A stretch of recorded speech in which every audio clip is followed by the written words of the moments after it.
میں F B are کو اپنا آدمی بٹھاؤں گا, میں اگر نیشنلائز بینکس کو لوٹنا ہے تو ادھر اپنے پریزیڈنٹس بٹھاؤں گا, ان کے ذریعے لونز لوں گا, معاف کرواؤں گا. تو سارے آہستہ آہستہ جو ادارے نیب, اب نیب کب سے فنکشن کر رہی ہے؟ پہلی دفعہ ہے کہ بڑے بڑے ناموں کو نیب نے پکڑا. پہلے تو چھوٹے چھوٹے لوگوں کو پکڑتی تھی, تو نیب کے ہوتے ہوئے کرپشن بڑھتی جا رہی تھی. اب شور جو مچا ہوا ہے وہی قانون ہے, وہی نیب ہے, وہی 20 سال سے قانون ہے. وہ تب تو 10 سالوں میں جب یہ تھے تو اصول نہیں بدلا, کیونکہ انہوں نے اپنے آدمی بٹھا کے تو نیب کو بالکل اپنے فائدے کے لیے کیا ہوا تھا. بے شرمی سے اور بے دردی سے ملک کو لوٹا, کیونکہ پتہ تھا نیب میں اپنا آدمی بٹھایا ہوا ہے. اب اسی نیب کے ہوتے ہوئے ان کی چیخیں نکل گئی ہیں سب کی. اسی طرح جس طرح نیب کا ادارہ تباہ کیا, اسی طرح سارے ادارے تباہ ہوئے. سپورٹس کے اداروں کے اوپر اپنے لوگ بٹھا دیے, سفارشی بٹھا دیے. وہ سپورٹس دیکھتے دیکھتے ہماری آنکھوں کے سامنے کدھر سے کدھر پہنچ گئی. دیکھیں, سپورٹس ایک ایسی چیز ہے, یہ سمجھنے کی بات ہے کہ ہمارا دنیا سے مقابلہ ہو رہا تھا, ہم دنیا سے مقابلہ کر رہے ہوتے. اب دنیا کے اندر جدھر ان کے ادارے اچھے ہوتے ہیں وہ مسلسل اپنی سپورٹس کو اور کمپیٹیٹو کرتے جا رہے ہوتے ہیں, وہ نئی ٹیکنیک سوچ رہے ہوتے ہیں, وہ اپنے میرٹ کو اوپر لانے کے بہتر طریقے سوچ رہے ہوتے ہیں, وہ اپنی جو لیٹسٹ ٹریننگ ٹیکنیکس ہیں وہ لے کے آ رہے ہوتے ہیں, کیونکہ وہاں پروفیشنلز بیٹھے ہوتے ہیں اداروں کے اوپر. ہمارا مسئلہ کیا ہے کہ ہم وہ جہانگیر خان اور جانشیر خان 10-10 سال اسکواش کے ورلڈ چیمپئن بن گئے. کسی نے یہی نہیں سوچا کہ اسکواش کو ایک ادارہ بنایا جائے پاکستان میں, جدھر سارے ملک سے کمپٹیشن کریں اور ٹیلنٹ ان دو کے سر کے اوپر ہم نے سمجھا کہ جناب ہماری اسکواش بہت اچھی ہے. جیسے ہی وہ دو گئے پاکستان نیچے جانا شروع ہو گیا. ہاکی کا بھی وہی تھا, ہمارے پاس گریٹ پلیئرز تھے تب تک, یہ گراس کے اوپر ہاکی ہوتی تھی, ہماری ٹیلنٹ بہترین تھا, ہم سب سے بہتر ٹیلنٹڈ تھے. لیکن جیسے جیسے وہ ایسٹرو ٹرف کے اوپر آئے اور گیم چینج ہوئی, ہم ساتھ چینج نہیں ہوئے اور ہمارے پاس وہ پروفیشنلزم نہیں تھی. آج یہ بھی دن دیکھنا ہے کہ پاکستان کی ہاکی کوالیفائی نہ کرے اولمپکس کے لیے. اس کا طریقہ یہ ہے کہ ہم نے سپورٹس کو ایک ادارہ بنانا ہے, اس پہ پروفیشنز لے کے آنے ہیں, اور وہ اب میں شروع کر رہا ہوں. اس کے بعد یہ اس آخری 2 سالوں میں اب پورا زور لگانے لگا ہوں سپورٹس کے اوپر بھی. سارے یہ جو ہاکی فیڈریشن ہے اس کے اوپر پورا ان کے حالات دیکھنے لگا ہوں. کرکٹ کا میں دیکھ ہی رہا ہوں, لیکن اتنا میں نے اب اس پہ بھی زور نہیں دیا, کرکٹ کے اوپر بھی زور لگانے لگا ہوں. لیکن آخر میں بات یہ, ایک نیوزی لینڈ ہے, میں آپ کو اب مثال دے رہا ہوں, 40 یا 50 لاکھ آبادی ہے.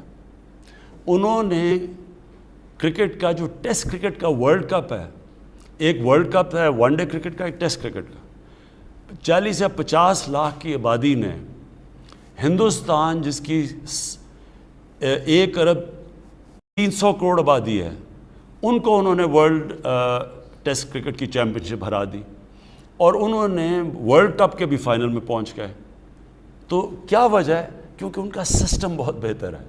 نیوزی لینڈ کے اندر زیادہ کرکٹ گراؤنڈز ہیں سارے پاکستان سے, تو ہماری اگر 22 کروڑ آبادی بھی ہے, وہ آبادی نے کہیں کھیلنا تو ہے. تو اب پہلے تو میں کرکٹ گراؤنڈ سب کو کہا ہوا ہے کہ یونین کاؤنسل تک اب گراؤنڈز بنائیں. پہلے ہم نے تحصیل لیول پہ کہا تھا, اب نیچے تک گراؤنڈز, تاکہ ہمارے بچوں کو گراؤنڈیں تو ملے کھیلنے کے لیے, تب ہم مقابلہ کریں. اگر ٹیلنٹ کا کیا فائدہ اگر ٹیلنٹ کے لیے گراؤنڈ ہی نہیں ہے. پہلے اب ہم آہستہ آہستہ سارا سسٹم ٹھیک کریں گے. دیکھیں, سسٹم تباہ کرنے میں زیادہ دیر نہیں لگتی, اس کو ٹھیک کرنے میں ٹائم لگتا ہے. لیکن میں یہ آپ کو بتا دوں کہ اب میں پورا اپنی سپورٹس کے اوپر توجہ دوں گا. جی, آپ کی کالز کا سلسلہ جاری ہے. 051-922-4900 یہ نمبر ہے جس پہ آپ وزیر اعظم پاکستان سے بات کر سکتے ہیں. ہم اگلے کالر کی جانب جائیں گے, لیکن گزارش یہ ہے کہ اپنی بات کو مختصر رکھیے گا اور جو بھی آپ کا سوال ہو وہ فوراً کر لیجئے, تاکہ زیادہ سے زیادہ ہم کالرز کو پروگرام میں شامل کر سکیں. جی, السلام علیکم. وعلیکم السلام. جی, کون؟ میں دیبا بات کر رہی ہوں اسلام آباد سے. جی. نور مقدم کیس کی آگاہی ہے آپ کو, آپ کی گورنمنٹ اس کو فالو بھی کر رہی ہے. کافی حد تک ایویڈنس مل چکے ہیں کہ آپ ایسے اقدامات یقینی بنائیں گے تاکہ مستقبل میں ایسے واقعات سے بچا جا سکے. راولپنڈی اور اسلام آباد میں چوری ڈکیتی عام ہو چکی ہے. اگر کیپٹل کی یہ سچویشن ہے تو باقی شہروں کے کیا حالات ہوں گے, آپ رائے دیں گے؟ مجھے سمجھ نہیں کیا نور مقدم کیس کے حوالے سے. اچھا. دیکھیں یہ جو نور کا کیس ہے یہ میں خود پہلے دن سے فالو کر رہا ہوں. اس کی ایک ایک چیز کا مجھے پتہ ہے, ساری میں نے تفصیل لی ہوئی ہے, ہوا کیا. یہ بڑا ایک خوفناک قسم کا کیس ہے, اور اس کے اندر جو بڑی چیزیں آتی ہیں کہ وہاں ایک پورا ان کا جو سٹاف کام کر رہا تھا, چوکیدار تھا, نوکر تھے, وہ سب کے سامنے یہ 2 دن کے اوپر یہ سارا یہ جو ٹریجڈی ہوئی ہے.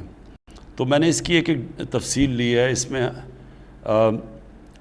اس میں یہ میں صرف آپ کو بتا دوں کہ لوگ کہتے ہیں کہ جی وہ بڑے مضبوط خاندان سے ہے جو وہ قاتل ہے اور وہ شاید بچ نہ جائے. یہ میں آپ کو بتا دوں کہ بچنے کوئی نہیں لگا اس میں.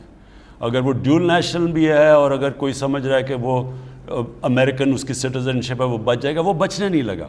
یہ میں آپ کو کہہ سکتا ہوں. لیکن یہ میں ضرور کہوں گا کہ اس سے سارے سب کو یعنی ایک دم ایک شوق ملا ہے کہ وہ نور جو ہم جس طرح ہماری اپنی بیٹی اس سے ہو, ہم جب سوچتے ہیں تو اس کا ایک ایسا صدمہ سب کو ملا ہے. یہ اس کا بڑا امپیکٹ کیا ہے.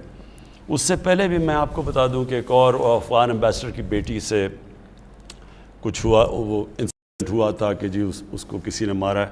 اس کو بھی میں یہ بتا دوں کہ میں نے اس طرح کیس کو فالو کیا جس طرح وہ میری اپنی بیٹی ہے. افغانستان یہ ہمارے اپنے لوگ ہیں, ہم افغانستان کو اپنے بھائی سمجھتے ہیں. تو اس کو بھی ہم نے اسی طرح دیکھا کہ ایک ایک چیز, اور میں پولیس کو داد دوں گا, انہوں نے ایک ایک چیز اس کی فالو کی. یعنی جو 3 ٹیکسیز چینج کی اس کی پورے انہوں نے اسمارٹ سٹی کے کیمرہ سے پورا اس کو فالو کیا, کدھر گئے ان کو ڈرائیوروں کو لوکیٹ کیا, ان کو انٹرویو کیا. تو ایک ایک چیز فالو کی ہے. تو اس کیس کے اندر بھی اس کے اندر ہی ان کے کیمرے لگے ہوئے تھے. ایک ایک چیز اس کی یہ جو نور کا مرڈر کیس ہے اس کو فالو کر رہے ہیں. یہ بہت ٹریجڈی ہے. میں یہ صرف آپ کو سب کو یہ یقین دلانا چاہتا ہوں کہ کوئی بھی طاقتور سے بھی طاقتور ہو اس کو سزا پوری ملے گی اس کیس کی. جی ہمارے ساتھ اگلے کالر. السلام علیکم. وعلیکم السلام. جی کون؟ بات کر رہا ہوں راول میری سے. جی کیا سوال ہے؟ جی السلام علیکم خان صاحب. خان صاحب سب سے پہلے تو آپ کا شکریہ کہ آپ نے جس طرح انوائرمنٹل ایشو پہ کام کیا ہے اور گرین ٹریز پہ کام کر رہے ہیں آلریڈی نا. اس کا سب سے بڑا فائدہ جو ہمارے لیے نظر آ رہا ہے وہ انشاءاللہ ہماری نیکسٹ جنریشن کو ہوگا. تو آپ فرسٹ لیڈر ہیں جو کہ اس بارے میں سوچ رہے ہیں نا. تو thank you very much for اس کے لیے نا. سر میرا سوال یہ ہے کہ آج کل ریزیڈینشیل ایریاز کے اندر کمرشل ایکٹیویٹیز بہت زیادہ ہو رہی ہیں. جس طرح میں جس علاقے سے بلانگ کرتا ہوں وہ راولپنڈی کا ایریا ہے, امر پورہ نا. تو یہاں پہ گھر گھر میں بیسیکلی فرنیچر کے کارخانے کھل رہے ہیں اور اس کے ساتھ ساتھ ہمارے جو گاڑیوں کے ویئر ہاؤسز وغیرہ کھل رہے ہیں نا, جس کی وجہ سے ہمارے پورے ایریا میں نا ریزیڈنٹ کو بہت زیادہ مشکلات کا سامنا ہے. ریزیڈینشیل ایریا میں کمرشل ایریا زیادہ بن رہے ہیں اور اس سے ریزیڈنٹ کو پرابلم آ رہی ہے. دیکھیں میں دونوں چیزوں کا جواب دیتا ہوں. پہلی چیز کہ سارے جو پاکستان میں لوگ یہ دیکھ رہے ہیں, میں آج سب آپ کو اب تاکید کرتا ہوں کہ ہو سکے تو آپ نے کم از کم ایک درخت ضرور لگانا ہے یہ برسات کے اندر. اور صرف لگانا نہیں, پھر اس کا دھیان رکھنا ہے, اس کی پرورش کرنی ہے.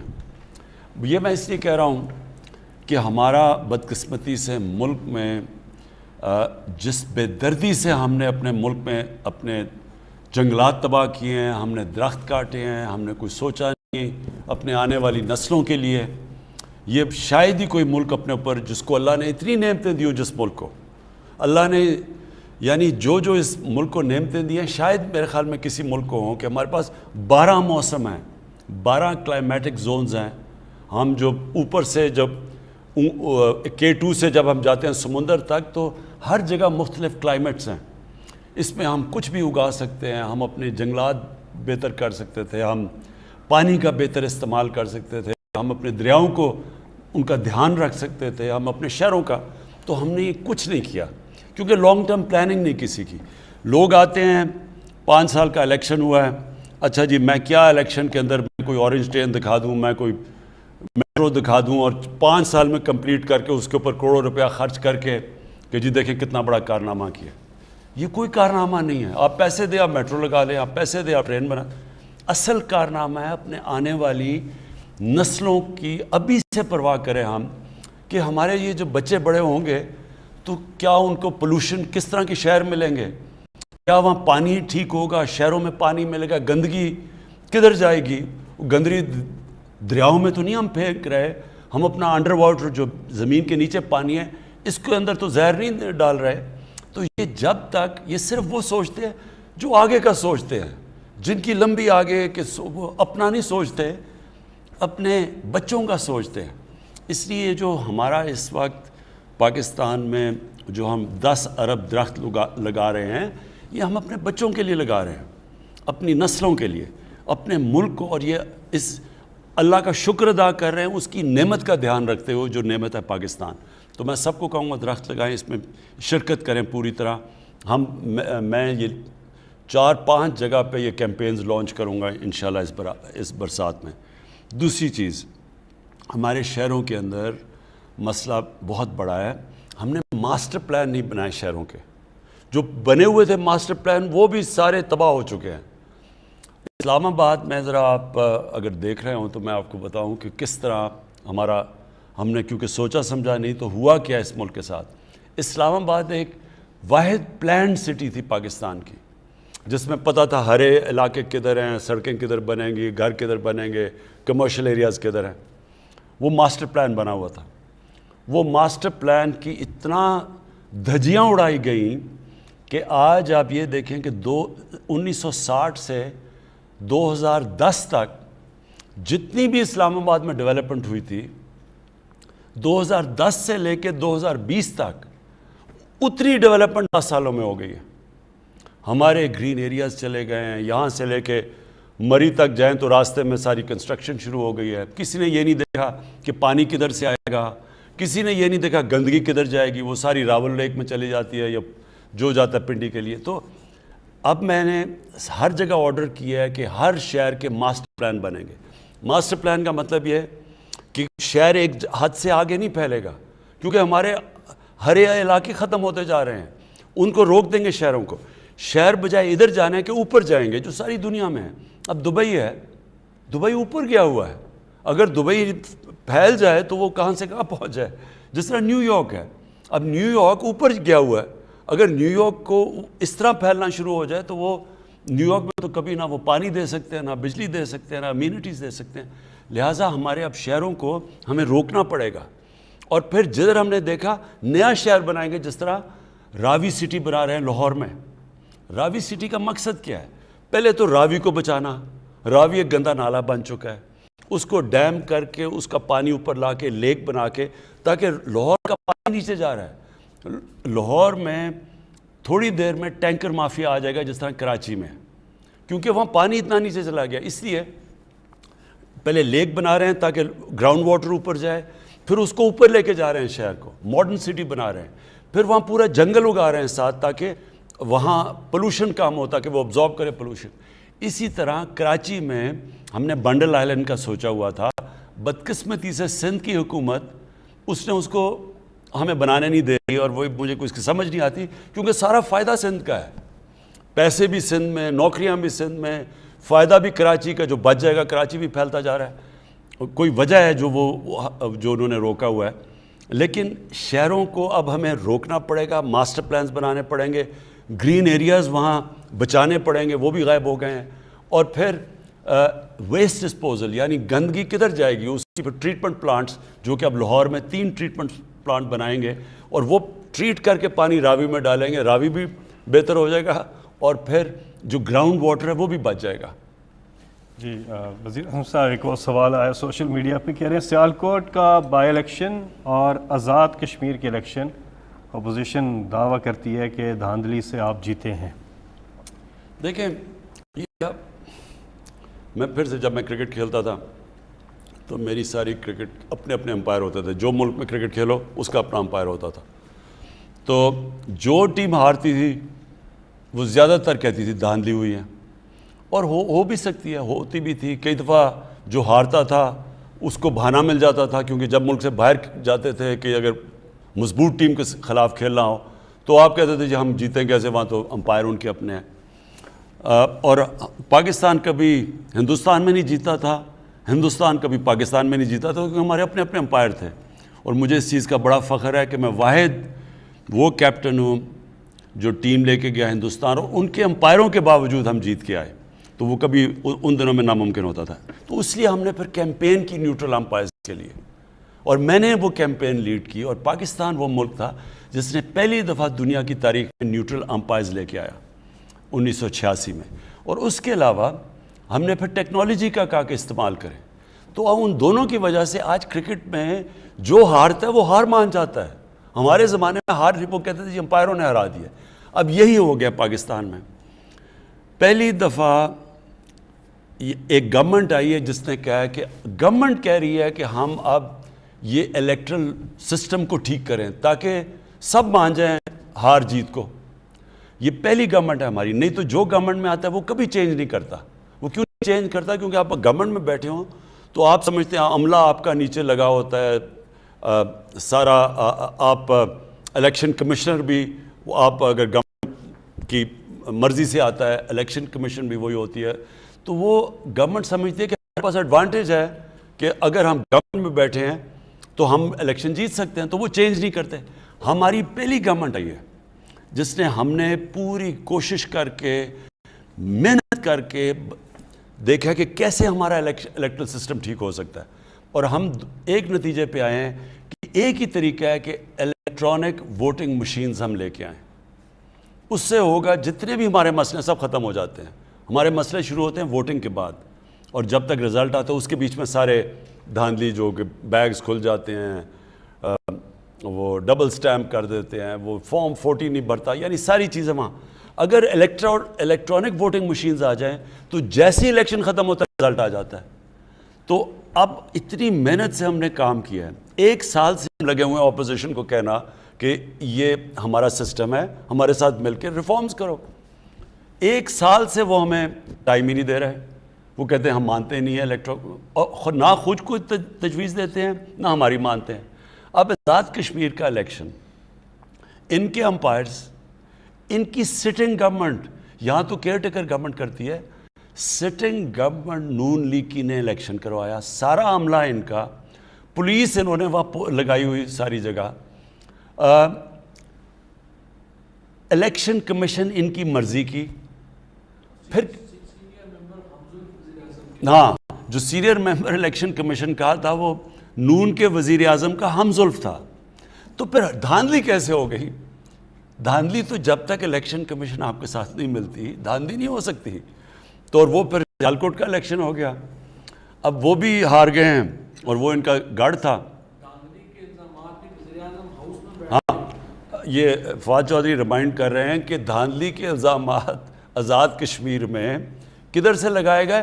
وزیر اعظم نے بیٹھ کے وزیر اعظم ہاؤس سے لگائے ہیں. تو یہ ایسی بھی دھاندلی کبھی نہیں دیکھی تھی کہ وزیر اعظم بھی آپ کا، عملہ بھی آپ کا. تو وہ اس کا حل ایک ہے، الیکٹرانک ووٹنگ مشینز. اور اس کے اوپر ہم نے پورا زور لگا دیا ہے. ہم نے اس کے اوپر ہماری جو سائنس اور ٹیکنالوجی کی منسٹری انہوں نے ڈیولپ بھی کر دی ہے. ہم سارے میڈیا کو دکھا رہے ہیں. ہم بلکہ چاہتے ہیں کہ سارے جو میڈیا کے الیکشنز ہیں، جو بارز کی الیکشنز ہیں، سارے وہ الیکٹرانک ووٹنگ مشین سے کروائیں. اور انشاءاللہ یہ پھر یعنی آپ قوم سب سمجھ جائے گی کہ ایک ہی طریقہ ہے کہ یہ سارے مسئلے جو دھاندلی کے ہیں وہ ختم ہوئیں. جب امریکہ میں ڈونلڈ ٹرمپ نے کہا کہ دھاندلی ہوئی ہے، دھاندلی سے ہرایا گیا ہے، تو وہ کیوں نہیں ثابت کر سکا دھاندلی؟ کیونکہ وہاں الیکٹرانک ووٹنگ مشینز تھی. اس کے اوپر وہ ثابت ہی نہیں کر سکا کیونکہ جدھر بھی وہ گیا انہوں نے سارے رزلٹ دکھا دیے. اور وہی اس کا حال ہے پاکستان میں. جی اگلے کالر ہمارے ساتھ. السلام علیکم. جی ہیلو. السلام علیکم. وعلیکم السلام. جی کون صاحب بات کر رہے ہیں؟ نوید عزیز بات کر رہا ہوں ڈسٹرکٹ لسبلا سے. جی کیا سوال ہے جی آپ کا؟ سر ہمارا سوال یہ کہ ہمارے یہاں 1974 یا اس کے پہلے کی یہ جو بجلی کا سب سے بڑا مسئلہ ہے ہمارے پاس سر، لوڈ شیڈنگ تباہی ہے. اور جو ہمارے اب چونکہ سے آپ اگر بائی روڈ آئیں گے دیکھیں گے جو کھمبے لگے ہوئے نا سیمنٹ کے 73 یا 74 کے، وہ اس وقت تیز ہوائیں چلتی ہیں گر جاتے ہیں، انہیں کو ریپیئر کر دیتے ہیں یا کوئی اس طرح کر دیتے ہیں، مطلب کوئی حال نہیں ہے. تو میں چاہ رہا تھا یہ میرا سوال کہ سوال کیا بس ایک طرح سے ریکویسٹ ہماری سر تو اس سے کیا جائے سر. دیکھیے جی میں پہلے بجلی کا ان گرمیوں میں بڑی مشکلات کا لوگوں کو سامنا کرنا پڑا. لوڈ شیڈنگ بھی زیادہ تھی, گرمی شدید تھی, اور بلوچستان میں ایک اور مسئلہ آ گیا کیونکہ جو گوادر تک ہم ایران سے بجلی لیتے ہیں, ایران میں اتنی گرمی پڑی کہ ایران کی خود بجلی کی اتنی کنزمپشن ہوگی کہ ایران بھی ہمیں بجلی نہیں دے سکا کیونکہ وہاں ادھر شارٹیج ہوگی ایران کے اندر. تو ہمارا مسئلہ ذرا آپ نے سمجھنا, ہم نے بجلی تو زیادہ بنا دی پاکستان میں, لیکن جو بجلی کو پہنچانے کے لیے جو ٹرانسمیشن لائنز ہیں وہ پرانی ہیں صاحب. اب مثلا پشاور ہے, جو خاص طور پر پشاور ویلی کے اندر, وہاں جو ٹرانسمیشن لائنز ہیں وہ اتنی پرانی ہیں کہ جب بجلی کا پریشر بڑھا تو جب ہم نے بجلی پہنچانے کی بھی کوشش کی وہ پہنچتی نہیں تھی کیونکہ وہ ٹرانسمیشن لائنز کیری نہیں کر سکتی تھی. تو اب اگلا ہے کہ پورا انویسٹمنٹ کر رہے ہیں ٹرانسمیشن لائنز کو ٹھیک کرنے نہیں لانے کے لیے تاکہ وہ بوجھ برداشت کر سکے. دوسرا ہمیں مسئلہ کیا آیا کہ یہ جو فنومینا ہے جس کو کہتے ہیں گلوبل وارمنگ, ہماری اس سے جو موسم کے اندر جو تبدیلیاں آئی ہیں اس میں ایک کیا ہوا کہ جو برفوں نے پگھلنا تھا جولائی کے شروع میں وہ پگھلی نہیں. تو جب برفیں نہیں پگھلی تو جو ہماری ڈیمز میں پانی آنا تھا وہ 35% کم پانی آیا, اور یہ ایران میں بھی یہی ہوا. تو جب ڈیمز میں 35% کم پانی آیا تو جو بجلی بنانی تھی ہائیڈرو یعنی پانی سے بجلی بنانی تھی اس میں کمی آ گئی. تو جو ہماری کیپیسٹی بھی تھی اس سے بھی کم بجلی بنی. لیکن جو بجلی اس باری جو ڈیمانڈ آئی ہے, پاکستان کی تاریخ کی سب سے زیادہ بجلی کی ڈیمانڈ اس باری آئی ہے, تقریباً 25,000 میگا واٹ بجلی. جی یہ ہمارا جو جون اور جولائی کا ہمارا مہینہ ہوتا ہے یہ ہمارا پیک سیزن ہوتا ہے, اور باقی سارے مہینوں میں تو ہماری اوسطاً ڈیمانڈ جو ہے وہ 16,000 میگا واٹ ہوتی ہے, اس میں وہ 22-23 پہ چلی جاتی ہے. اس سال وہ ڈیمانڈ ہماری 26,000 تک گئی ہے, اور وہ بجلی ہم نے سپلائی بھی کی, یہاں تک کہ ہماری جو ٹرانسمیشن کیپیسٹی ہے وہ 24,000 ہے, ہم نے 25,000 میگا واٹ بجلی جو ہے وہ سسٹم میں چھوڑی. تو ایک طرف تو ڈیمانڈ 20% بڑھی ہوئی تھی, دوسرا ہمارے ڈیمز کم تھے اس مرتبہ, تو ہمیں بجلی کی جو پروڈکشن ڈیم سے آ رہی تھی, اور ڈیمز ہماری 25% بجلی بناتے ہیں, وہ ہمیں کام آئی. لیکن ان شاء اللہ تعالیٰ اب یہ پچھلے 2 ہفتے سے تو ہم نے غیر اعلانیہ لوڈ شیڈنگ پورے پاکستان میں بالکل زیرو پہ ہم لے گئے ہیں, اور اگلے سال کے لیے ایک ہم نے مؤثر پلان بنایا ہے کہ اگلی گرمیاں آنے سے پہلے یہ جو ہمارے ٹرانسمیشن کے یعنی بجلی کے ترسیل کے باٹل نیکس ہمیں دیکھنے میں آئے ہیں, ان پہ ہم ان شاء اللہ تعالیٰ قابو پا چکے ہوئیں گے. اور الحمدللہ اب جس طرح ہماری انڈسٹری زیادہ ڈیمانڈ جنریٹ کر رہی ہے تو ہمارے پاس اس کو پیک سیزن میں بھی میٹ کرنے کے لیے ان شاء اللہ تعالیٰ ایک مؤثر نظام ہوئے گا. جی یہاں پہ وقت ہوا ایک وقفے کا, اس کے بعد پھر اس پروگرام میں آپ کی کالز کا سلسلہ جو ہے وہ جاری ہے. نمبر آپ کی اسکرین پر بھی آ رہا ہے 0519224900. ہمارے ساتھ اگلے کالر. السلام علیکم جی.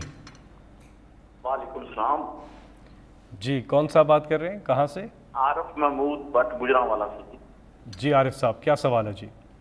میرا سوال ہے کہ میں گجرانوالا میں 32 سال سے کرپشن کے خلاف جہاد کر رہا ہوں. خان صاحب کے ساتھ میں 22 سال سے اٹیچ ہوں جی. اور گجرانوالا کارپوریشن میں 2 سال جب سے یہ دوبارہ کارپوریشن بحال ہوئی تھی 2017 میں, جو میئر شپ آئے تھے انہوں نے جو کرپشن کی ہے, مجھے انہوں نے پہلے اپنی سیٹ سے اتار دیا. جب آپ کی دور واپس آیا, وہ چیئرمین واپس گیا تو مجھے لگایا گیا اور وہ کہا گیا کہ آپ نے کرپشن پکڑنی ہے. میں نے کروڑوں روپے کی کرپشن پکڑی ہے کارپوریشن میں, جس کی مجھے صلہ یہ دیا گیا کہ مجھے پہلے کہا گیا کہ آپ یہ باز آ جائیں اس کام سے. گجرانوالا میں بہت زیادہ نون لیگ کا گڑھ ہے, لیکن میں اپنے حق کو صداقت کے لیے قائم رہا.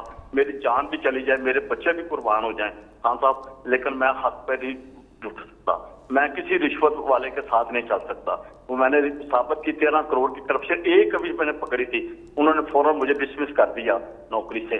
حالانکہ میں نے فورم پہ ہائی کورٹ پہ بھی انہوں نے کہا کہ اس پر کوئی قصور نہیں ہے, لیکن اس کے ہائی کورٹ کے حکم کے باوجود مجھے جو گجرانوالا کے چیف افسر تک کرپٹ ترین امجد حسین ٹلو, جتنے بلڈنگ میں اپنا بلڈنگ پٹرول اور سب کام میں کروڑوں کی کرپشن کی ہے, اس نے مجھے ڈسمس کر دیا. یہ تو میں ابھی میرے آفس آپ کو کانٹیکٹ کریں گے اور ہم اس کو پوری طرح انویسٹیگیٹ کریں گے کہ آپ جو کہہ رہے ہیں اور کیا یہ واقعی سب کچھ ٹھیک ہے. پہلے ہم انویسٹیگیٹ کرتے ہیں اور پھر ایکشن لیں گے. لیکن میں آپ سب کے لیے جو میرے پاکستانی آپ یہ دیکھ رہے ہیں, یہ اپنے ذہن میں ڈال رہے ہیں کہ ایک کرپٹ معاشرہ ترقی نہیں کر سکتا. دنیا کے اندر میں یہ بار بار ایک چیز لوگوں کو سمجھاتا ہوں کہ دنیا میں جو خوشحال ملک ہے اس نے کرپشن کے اوپر قابو پائی ہے. وہاں قانون کی بالا حکمرانی ہے, طاقت کی حکمرانی نہیں ہے, قانون کی حکمرانی ہے. قانون کی حکمرانی ہوتی ہے تو کرپشن ختم ہوتی ہے. دیکھیں, ایک ہوتی ہے کرپشن چھوٹے لیول پہ. چھوٹے لیول کی کرپشن لوگوں کو تنگ تو کرتی ہے, ملکوں کو تباہ نہیں کرتی. ملک کو تباہ کرتی ہے جب پرائم منسٹر بیٹھ کے کرپشن شروع کرتا ہے اور میرے وزیر. جب ہم شروع کرتے ہیں نیچے تک, ہم کسی کو کرپشن سے نہیں روک سکتے.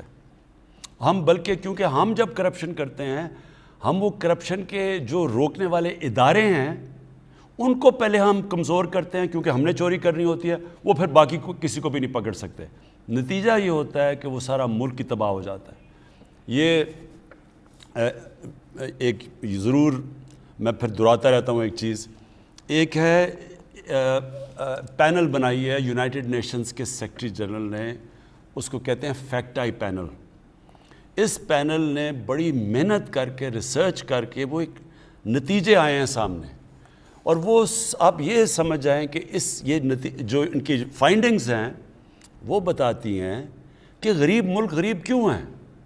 اس فائنڈنگ کے مطابق غریب ملک یا ڈیولپنگ ورلڈ سے ہر سال 1000 ارب ڈالر ادھر سے چوری کر کے منی لانڈرنگ ہو کے آف شور اکاؤنٹس میں اور بڑی بڑی لنڈن جیسی مے فیئر جیسی پراپرٹیز میں یہ غریب ملکوں سے پیسہ جاتا ہے وہاں امیر ملکوں میں. غریب ملک غریب ہوتے جا رہے ہیں, امیر ملک امیر ہوتے جا رہے ہیں. ان کا چوری کا پیسہ سارا ادھر چلا جاتا ہے. جس طرح جب انگریز آیا ہندوستان میں تو مغلوں کے دور میں ہندوستان سپر پاور سمجھی جاتی تھی دنیا کی. 24% دنیا کی جو دولت تھی وہ ہندوستان میں تھی. جو 24% دنیا کا جی ڈی پی ہندوستان کا تھا. جب وہ انگریز 200 سال کے بعد چھوڑ کے گیا تو ہندوستان کا 3% شیئر رہ گیا تھا دنیا کے جی ڈی پی میں. صرف 3% دولت ہندوستان کی تھی.